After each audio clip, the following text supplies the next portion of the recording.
আর কইয়ে না বাবা, আমার ওই বউটা পাশের বাড়ির ওই ভ্যান চালক আক্কাজ আলীর সাথে বাড়িয়ে গেছে। আমার ওই বউটা আইনে দেওয়ার লাইন করো। কি বউ ছেড়ে দেওয়ার লক্ষণ তো মোটেই ভালো না। তুই তো মনে হচ্ছে কলার সমস্যা নেই, কলা আমার কাছে আইছিস। বাবা মনে হয় আমাকে ইঙ্গিত করে কিছু বললেন, আমি সঠিক অনুধাবন করতে পারিনি। তোর ইঙ্গিত করে আর কি কব? তোর বউ যে ওই ভ্যান চালক রহিমের সাথে বেরোয় গেছে, এ কি প্রেম ভালোবাসা একদিনই করে উঠেছে? দিনই দিনই করে উঠেনি। তা তুই বিষয়টা নখদর্পণে আনবি নে, আগে আমার স্বর্ণাপন্ন হবি নে।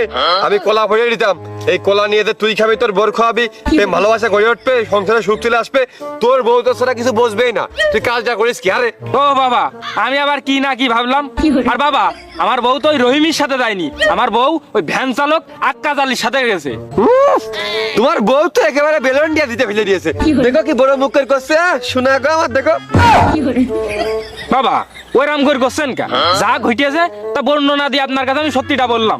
ওইরাম করেন না, আমার বউটা আইনে